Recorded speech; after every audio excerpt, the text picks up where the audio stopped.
नमस्कार, जय श्री कृष्णा, राधे राधे। संगीत से जुड़े 40 महत्वपूर्ण प्रश्न को लेकर हम उपस्थित हैं। आइए देखते हैं। आज का पहला प्रश्न है हमारा कि नाद के कितने गुण हैं? 5, 3, 4, 2। नाद के कितने गुण हैं? तो सही जवाब होगा हमारा बी। नाद के 3 गुण हैं।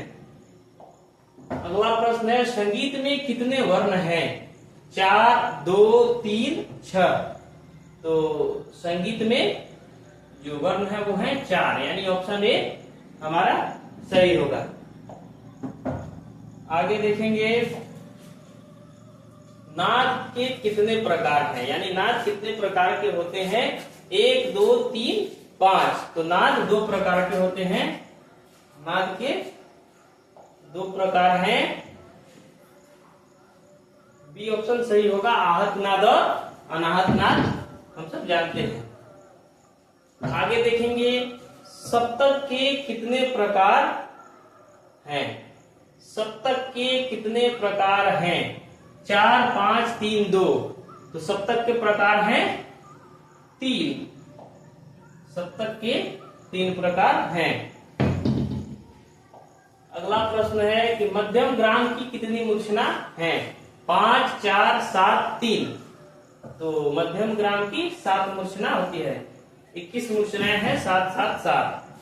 तो सही होगा ऑप्शन सी, यानी 7 मूर्छनाएं हैं। आगे देखेंगे निम्नलिखित में से वैदिक स्वर कौन सा है? उदात्त, अनुदात्त, स्वरित या इनमें से कोई नहीं।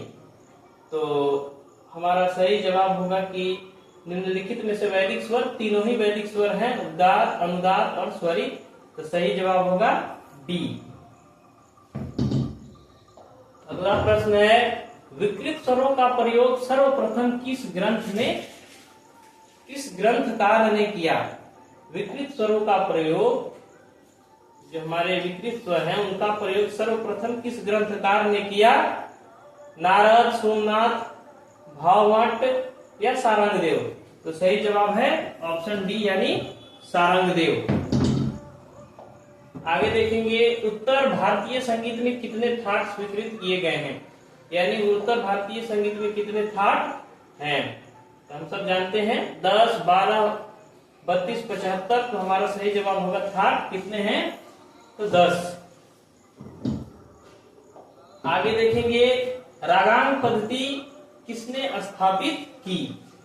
जो रागांग पद्धति है किसने स्थापित की?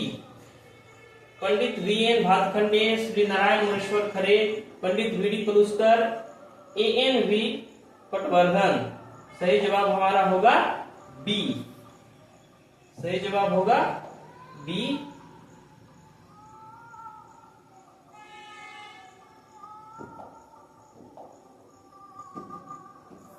श्री नारायण मुनेश्वर खरे। अगला प्रश्न है हमारा राग रागिनी वर्गीकरण के कितने भेद हैं? राग रागिनी वर्गीकरण के कितने भेद हैं? तो 4। सही है सी। आगे देखेंगे उत्तरायता क्या है? उत्तरायता क्या है? गमक, मूर्छना, ताल, प्राण, गीति। यहाँ पे ये मूर्छना होगा, ठीक है। तो सही जवाब है उत्तरायता जो है मूर्छना है, यानी बी ऑप्शन सही। आगे है अर्धमागधी किस शैली का प्रकार है? अर्धमागधी किस शैली का प्रकार है? गीति, आलाप, प्रबंध, ख्याल। सही है गीति। गीति इसका सही जवाब है। आगे देखेंगे आलाप्ती गान किस श्रेणी में आता है?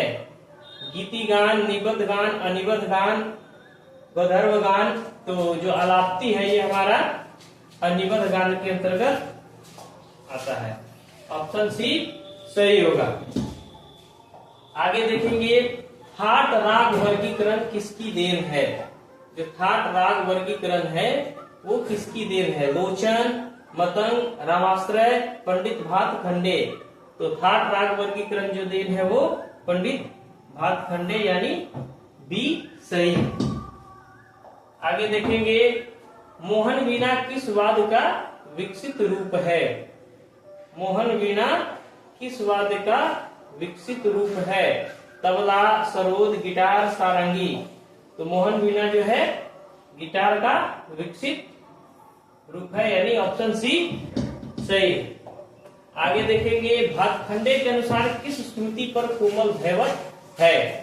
भातखंडे जी के अनुसार किस श्रुति पर कोमल धैवत है। ये यहाँ पे धैवत होगा 17, 16, 18, 20। तो सही जवाब है हमारा बी यानी 16। आगे देखेंगे वेंकटमखी द्वारा कितने स्वरों का निर्णय लिया गया है। वेंकटमखी के द्वारा कितने स्वरों का निर्णय लिया गया है। 10, 72, 32, 45। तो वेंकटमखी के द्वारा 72 स्वरों का निर्णय लिया गया है। अगला प्रश्न है आधुनिक शुद्ध थाट किसे माना जाता है। शुद्ध थाट किसे माना जाता है। बिलावल, यमन, भैरव, काफी। तो हमारा जो है हम सब जानते हैं कि हमारा जो शुद्ध होता है वो है बिलावल यानी ऑप्शन ए सही होगा। अगला प्रश्न है राग भूपाली का वादी स्वर क्या है। राग भूपाली का वादी स्वर क्या है। रे, ग, प, ध। तो राग भूपाली का जो वादी स्वर है वो है ग यानी ऑप्शन बी हमारा सही होगा। आगे देखेंगे संगीत में कितने शुद्ध स्वर होते हैं। संगीत में कितने शुद्ध स्वर होते हैं।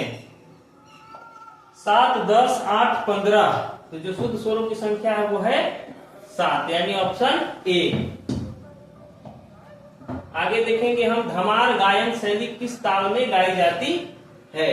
धमार गायन शैली किस ताल में गाई जाती है। 4 ताल, धमार ताल, रूपक ताल, तिवरा। तो यहाँ पे चूंकि धमार ताल दिया हुआ है इसलिए 4 ताल में भी धमार गायन होती है, लेकिन धमार ताल दिया हुआ है इसलिए हमारा सही जवाब होगा बी यानी धमार ताल। आगे देखेंगे हम सिद्धेश्वरी देवी किसके लिए प्रसिद्ध है। ध्रुपद, ख्याल, ठुमरी, धमार। तो सिद्धेश्वरी देवी ठुमरी के लिए प्रसिद्ध हैं।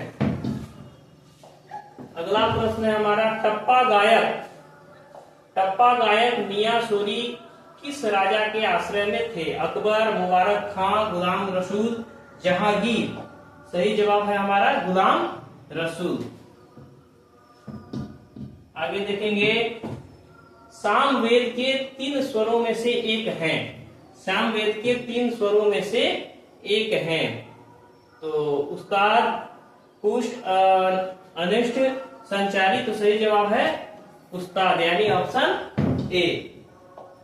आगे देखेंगे सर्वप्रथम रचित वेद का नाम है। सबसे पहले बार मतलब कौन सा ग्रंथ रचित हुआ था, मतलब सर्वप्रथम वेद कौन सा वेद की रचित हुआ था। सामवेद, ऋग्वेद, अथर्ववेद, यजुर्वेद। तो जो सबसे पहले रचना हुई थी वो हुई थी ऋग्वेद की।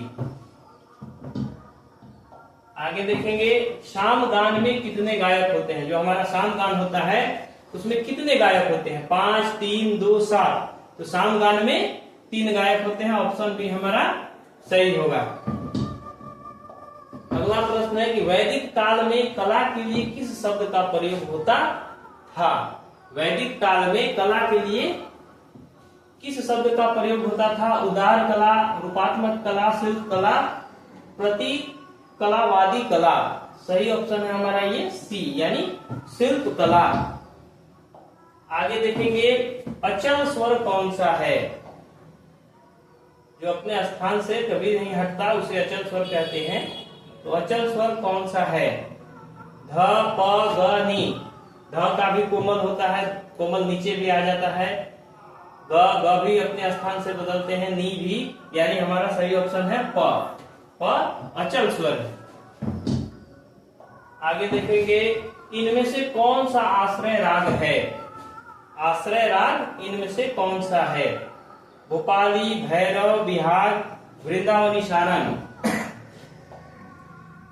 आश्रय राग है भैरव, ऑप्शन बी। आगे देखेंगे हम लोग संगीत में कितने वर्ण हैं। तो संगीत में 4, 2, 3, 5। संगीत में कितने वर्ण हैं? तो 4। अगला प्रश्न है हमारा, संगीत वाद्यों के कितने वर्गीकरण है। वाद्यों को कितने भागों में बांटा गया है संगीत वाद्यों को। तो इसके कितने वर्गीकरण है? 1, 2, 3, 4। सही ऑप्शन है डी, 4 भागों में बांटा गया है। तत्, सुशील, घन, अवनद। आगे देखेंगे अवनद वाद्य कौन सा है।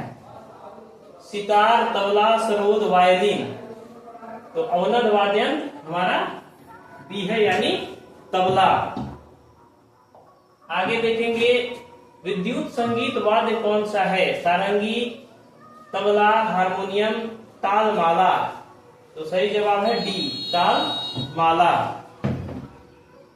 आगे देखेंगे तबले में कितने गट्टे प्रयोग होते हैं। कितने गट्टे होते हैं? 4, 8, 12, 16। तो हमारा सही जवाब है तबले में 8 गट्टे प्रयोग किए जाते हैं, उसमें 8 गट्टे होते हैं। अगला है हारमोनियम को किस वर्ग में रखा गया है। घन, सुशील, तत्, अवनद। तो हारमोनियम को सुशील की श्रेणी में रखा गया है। आगे देखेंगे रिदम कितने प्रकार की होती है। 3, 4, 5, 6। रिदम कितने प्रकार के हैं? तो हमारा सही जवाब हो जाएगा ए, यानी 3। आगे देखेंगे अलाउद्दीन खां के प्रमुख शिष्य हैं। रविशंकर, अनोखेलाल, अमजद अली खान, निखिल घोष। तो अलाउद्दीन खां के प्रमुख शिष्य हैं पंडित रविशंकर। आगे देखेंगे संगीत रत्नाकर में कितने स्थानों का वर्णन है। 12, 96, 26, 67। सही जवाब है हमारा बी, यानी 96। आगे देखेंगे राग मालकौंस का अंश स्वर कौन सा है। र, य, ध, नी। सही ऑप्शन है बी। आगे देखेंगे राग दरबारी में कौन स्वर प्रमुख है। शुद्ध गंधार, कोमल गंधार, अति कोमल गंधार। इनमें से कोई नहीं। तो राग दरबारी का जो प्रमुख स्वर है वो है बी, यानी कोमल गंधार। धन्यवाद।